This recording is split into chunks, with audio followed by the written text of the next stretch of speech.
Hello everybody, and we're delighted to be here to talk to you today about the QMNC Research Alliance. I'm Mary Renfrew. I'm Professor of Mother and Infant Health in the University of Dundee, and I was co-lead with Petra, who you're going to meet in a minute, for the Lancet series on midwifery. Hi, I'm Petra. I'm a technical advisor at the United Nations Population Fund on maternal and newborn health, sexual reproductive health and rights. So we're delighted, as Mary said, to be here, and we've had a long journey together, so we have a lot to tell you. We do, and we're going to have a bit of a conversation today and really talk about why the series mattered and then how the QMNC Research Alliance was set up. So Petra, let's start off, and how on earth did we do this, and why on earth did we do this? What started us off? So I think we were really wanting to make sure that what we did would serve women, families and communities. We were in a time that maternal mortality rates might have been stalling a little bit. There wasn't a lot of change there. There were lots of solutions that countries were coming up with, or that organizations were coming up with, but nothing really put in place that big element in maternal newborn health that is midwifery. We also had the strategic development goals that were being drafted around that time, and that started in 2015. So we wanted to make sure that there was something really substantial on quality maternal newborn care that was in that. We were actually not seeing enough of the effective implementation of midwifery care in parts of the world, and we didn't see that there was a recognition of midwifery. Too often it was just a side piece that some nurses do or that some other people do, and it really wasn't that crucial support that is provided during pregnancy and childbirth to women and their families, and that focuses on maintaining physiology and supporting physiology, normal pregnancy and childbirth, as well, of course, as being able to take care of complications when they arise or refer as needed. So we also wanted to make sure that we could underpin the importance of quality maternal and newborn care provided by midwives and beyond pregnancy and childbirth. So we opened the scope from just kind of catching babies into really what's the full amount of work that we do.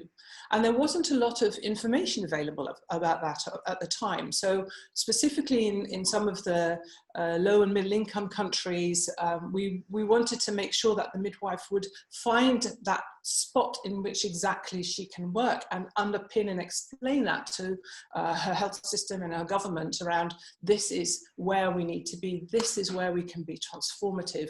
And we wanted to examine that in greater depth. So then, Mary, the question to you is, what did we have to deal with? It was a long path, and we had so many different things, different challenges on our way. What were they, and how did we come beyond those? How did we move on from them? We had to really think out of the box. And actually, we had to start with the whole author group, the 35 authors in the series, to really create agreement and a consistent sort of basis for what we were going to do.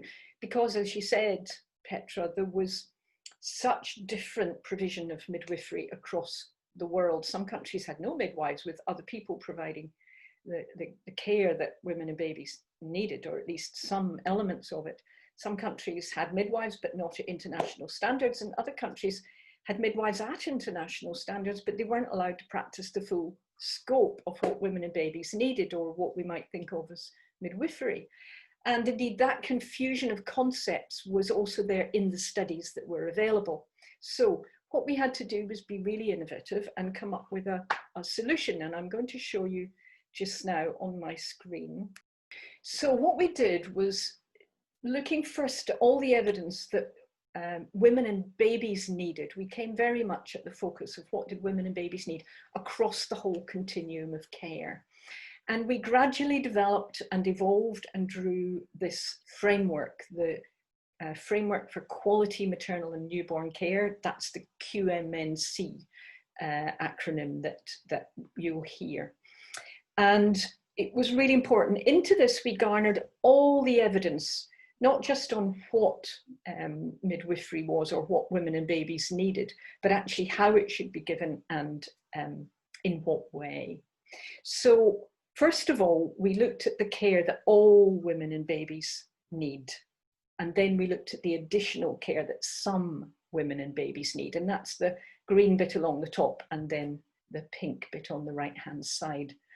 And we started with the practice categories. So the interventions, if you like, or the practices. And that ran across the first 3 boxes, which is the support and the preventive care that women need to keep them healthy, to keep everything going really well. And then there was also the kind of response when complications arise, which is the management of complications and the care from lots of other people when that's needed with the complications, but for just a small number of women. Then there's the organisation of care, and obviously that has to have continuity of care, it needs to be accessible and so on. Then there's the values of respectful care and communication, community knowledge and understanding, tailoring care to women's circumstances and needs. Then there's the philosophy of care, incredibly important, to optimize normal processes, strengthen women's own capabilities. And then there's the care providers who need to work together in a seamless way for women and babies to get what they need. And then we actually mapped out of that whole quality framework the care that is midwifery, the care that midwives give. And that's that blue line that circles round actually most of that framework. And indeed, as you'll see in the text at the bottom, is that midwives meeting the ICM competencies practice that full scope as it's defined by the framework. And what we found doing that was we could actually bring into the evidence base a lot of the components of midwifery that had in fact been examined in specific research, but not the whole package of midwifery, but individual components in each of those boxes. So by doing that, we actually overcame the limitations of the research, the evidence base as it existed at the time. So what we managed to do, having done that, was that then underpinned our examination of what was the impact, because all that evidence showed us that midwives were incredibly important and had a very, very big, extensive impact. Over 50 outcomes on mortality, for example, on morbidity for women and babies, on psychosocial outcomes, and on resources for the health service as well. And that underpinned the modelling in the next paper of the series that demonstrated, incredibly importantly, that the impact on survival for women, for babies, and for preventing stillbirths dwarfed the impact of other interventions. It really showed us incredibly clearly how important this approach to care is and how important midwives are, because we finished by looking at the evidence on who should best provide this care, and clearly and unambiguously that should be midwives. So that informed our recommendations for the way forward.